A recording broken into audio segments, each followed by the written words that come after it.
ఈరోజు రాష్ట్రంలో ఉన్న పరిస్థితి చాలా దురదృష్టకరం. సాక్షాత్తు సీఎం మీదే దాడి జరిగిందంటే అది ఎంత దారుణమో అర్థం చేసుకోండి. సీఎం మీదే దాడి జరిగిందంటే మాలాంటి అభ్యర్థులకు రక్షణ లేకుండా పోయింది. ఇది పూర్తిగా ప్రభుత్వ వైఫల్యం అండ్ రక్షణ శాఖ వైఫల్యం. 100% ఈసీ దీని మీద కఠిన చర్యలు తీసుకోవాలి. డీజీపీ సిఎస్ ఎవరైతే ఉన్నారో వాళ్ళు ప్రజాస్వామ్యంలో ఈరోజు అభ్యర్థులకు రక్షణ కల్పించడంలో పూర్తిగా వైఫల్యం చెందారు. కాబట్టి ఇమీడియట్గా ఈరోజు నేను బీజేపీ తరఫున డిమాండ్ చేస్తున్నాను. రాష్ట్రంలో శాంతి భద్రతల వైఫల్య కారణంగా ఇమీడియట్గా ఈసీ కఠిన చర్యలకు ఉపక్రమించి వారిని 100% మార్చాలని చెప్పి నేను డిమాండ్ చేస్తున్నాను. మనం చూస్తే ఈరోజు ప్రజాస్వామ్యంలో తీవ్రంగా విఘాతం కలిగిన పరిస్థితి చూస్తున్నాం. ఎందుకంటే అభ్యర్థులు ఎల్ఈడి వెహికల్స్ తిరిగినా కూడా వైసీపీ గూండాలు వచ్చి దాన్ని పగలు కొడతా అని చెప్పి భయపెట్టడం జరుగుతుంది. రాష్ట్ర వ్యాప్తంగా ఈరోజు గూండాలు రెచ్చిపోయి అభ్యర్థులకి రక్షణ లేకుండా భయపెడుతూ బెదిరిస్తూ తిరుగుతున్న పరిస్థితి మనం చూస్తున్నాము.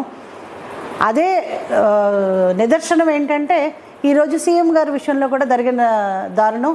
సో ఇలాంటి పరిస్థితులు కంట్రోల్ చేయాలంటే ఎవరైతే డీజీపీగా ఉన్నారో వారిని ఇమ్మీడియట్గా విధుల నుంచి తప్పించి సరి అయిన అధికారులు ఈసీ కఠిన చర్యలకు ఉపక్రమించి అధికారులు మార్చి సరి అయిన నిర్ణయం సరి అయిన సమయంలో తీసుకుంటే ఈ ఎలక్షన్స్ అంతా కూడా సాఫీగా జరిగే అవకాశం ఉంది. లేకపోతే ఇలాంటి దాడులే మా అందరి మీద జరుగుతాయి. ఖచ్చితంగా గూండాలు ప్రజాస్వామ్యంలో శాంతి భద్రతల్ని విఘాతం కలిగించేలాగా 100% చేస్తున్నారు. మేము కూడా చాలా విషయాల్లో కంప్లైంట్ చేయడం జరిగింది ఈసీకి. అయినా కూడా ఇప్పుడు వరకు ఎవరు ఎలాంటి చర్యలు తీసుకోలేదు. కాబట్టి ఈ సంఘటన ఈరోజు జరిగిన పరిస్థితుల్లో 100% దీని మీద చర్యలకు ఉపక్రమించాలి. స్వేచ్ఛగా ప్రచారం చేసుకునే అవకాశాన్ని కూడా అభ్యర్థులకి కల్పించట్లేదు. పర్మిషన్స్ అన్నీ కూడా రేపు మార్నింగ్ మీటింగ్ చేసుకోవాలంటే లేట్ నైట్ తప్పితే పర్మిషన్ సరిగ్గా రావట్లేదు. ఆటోలు తిప్పుదామని చెప్పి 3 రోజుల నుంచి పర్మిషన్ చేస్తే 48 గంటల్లో సువిధలో మినిమం 48 గంటలు మ్యాక్సిమం 48 గంటల్లో ఇవ్వాలి. కానీ ఇప్పుడు వరకు పర్మిషన్స్ రాని పరిస్థితి చూస్తున్నాము. అండ్ అదే కాకుండా రంపచోడవరంలో ఇంకా విచిత్ర పరిస్థితి ఉంది. ఆటోకి 500 రూపాయలు పర్ డే చలాన్ కట్టమని అడగడం జరుగుతుంది.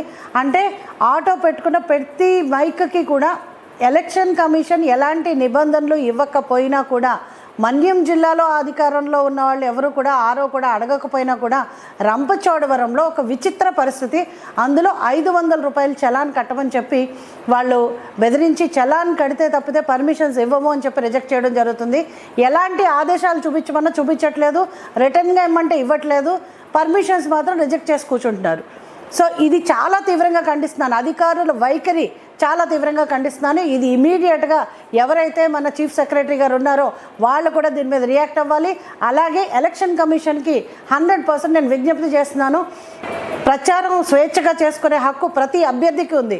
ఆ హక్కులకు ఈరోజు భంగం కలిగిన పరిస్థితి ఏర్పడుతుంది. కాబట్టి ఈసీ తక్షణం చర్యలకు ఉపక్రమించాలని చెప్పి నేను డిమాండ్ చేస్తున్నాను.